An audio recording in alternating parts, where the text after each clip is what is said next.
500원이 넘어가는 사람들은 이 정도 사이즈로 하시는 게 제일 좋은데 이런 거는 인터넷으로 보시면 많이 나와 있어요. 그래서 이런 브러쉬를 좀 보시면 되는데 옴브레나 솜브레나 발레라주아를 할 때에는 이런 브러쉬를 볼 때 뭘 보셔야 되냐면 얘의 길이가 길어야 돼요. 이 길이가 길어야 여러분들이 손동작을 하기가 좀 편합니다. 그래서 이런 거는 좀 보시면 좋고 입는데 여기가 너무 짧잖아요.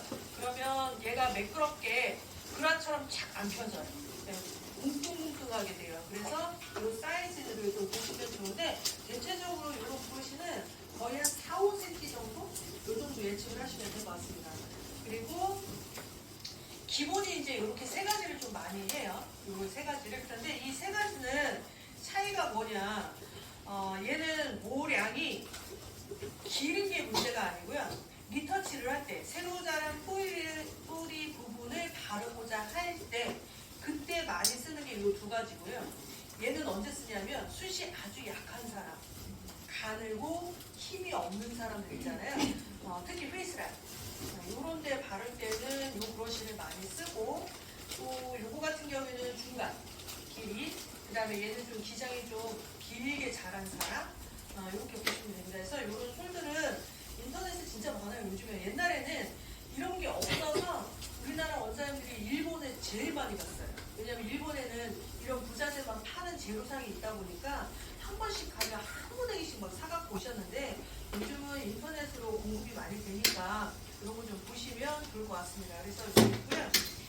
특히 유럽인들은 우리나라는 빛하고 붓하고 같이 되어 있잖아요. 근데 유럽 사람들은 일단 브러쉬를 쓰지 않아요. 네, 왜냐면 그네나 사람들은 동작 자체가 이런 붓을 이용을 해서 얘가 하는 역할은 약치를 하다인 거고요. 우리나라는 꼬리를 이용해서 슬라이스를 뜨다잖아요. 근데 유럽 사람들은 한 동작으로 하는 걸 좋아하기 때문에 얘가 기본 자세입니다. 그래서 슬라이스를 뜨고 약은 얘로 가는 거예요. 그래서 이 동작을 제일 많이 해요. 근데 우리나라 사람들은 빗이 부착되어 있는 거를 많이 쓰잖아요. 차이는 뭐냐? 유럽인들은 매니큐어 시스템이 없어요.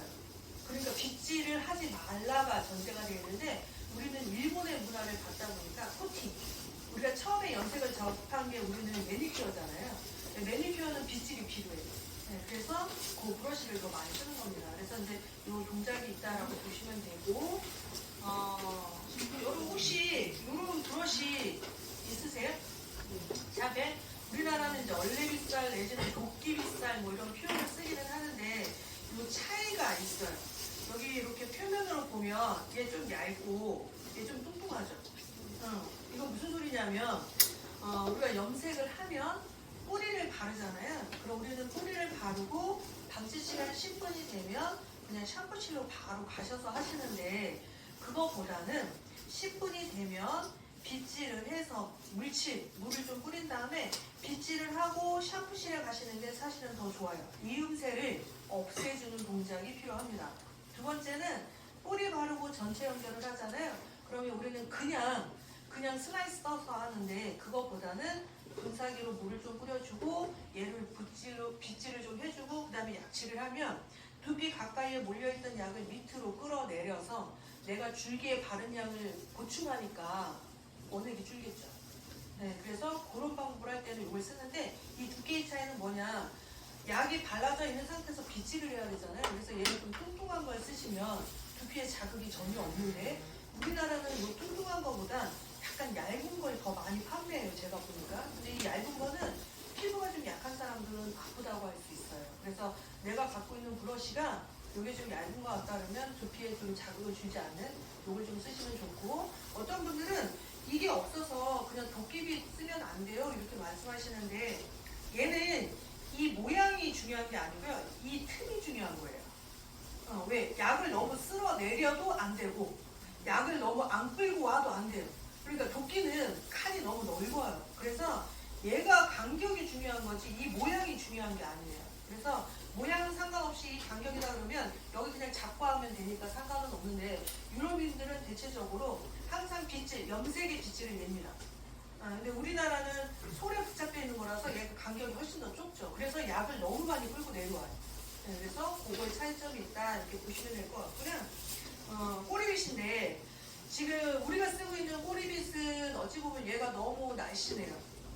여기가. 그래서 그러다 보니까 슬라이스를 뜰 때마다 자극에 대한 얘기를 많이 하세요. 그래서 요거는 브러쉬는 가급적이면 꼬리빗은 좀 뭉뚱한 거를 좀 찾아보셔서 염색용으로 쓴다 그러면 뭉뚱한 걸 좀 보시면 좋을 것 같고요. 이 브러쉬 중에는 여러분 매장에 아마 커트 하시면 이런 거 다 있으실 거예요. 그죠? 이런 거 다 있잖아요. 요 두 가지의 동작은 뭐냐. 예를 들어서 기장이 좀 짧은 사람이 앞에 가볍게 메쉬를 누르자 한다. 그러면 그럴 때에는 호일 처리를 하면 좀 강하게 하는 거고요. 호일을 쓰지 않으면 더 자연스럽게 하려고 하는 거죠. 그래서 그런 경우에는 이걸로 브러쉬 메쉬를 많이 합니다. 호일 처리 없이. 근데 나는 얘가 좀 눈에 띄는 게 좋아. 조포량이 조금 더 많이 풀었으면 좋겠어 라고 하면 이걸 갖고 메쉬할 때 많이 쓰세요. 그래서 이 두 가지 동작을 가지고 하시는 게 제일 좋습니다. 그래서 브러쉬는 염색을 할 때에는 가급적이면 도구를 좀 준비를 해놓고 거기에 맞춰서 보여주는 것도 고객분들한테는 좀 퍼포먼스성이 있어요. 그리고 요즘 인터넷에 제가 살펴보니까 형형색색, 볼, 바울이라든가 붓이라든가 이런 게 정말 이쁜 색깔들이 너무 많더라고요. 그래서 그런 거를 고객분들한테 좀 임팩트를 좀 보여주는 것도 제가 볼 때는 하나의 마케팅이라면 또 마케팅이 되지 않을까. 핸드폰이 상당히 울고 있습니다. 네, 그래서 그걸 좀 보시면 좋을 것 같아요. 그래서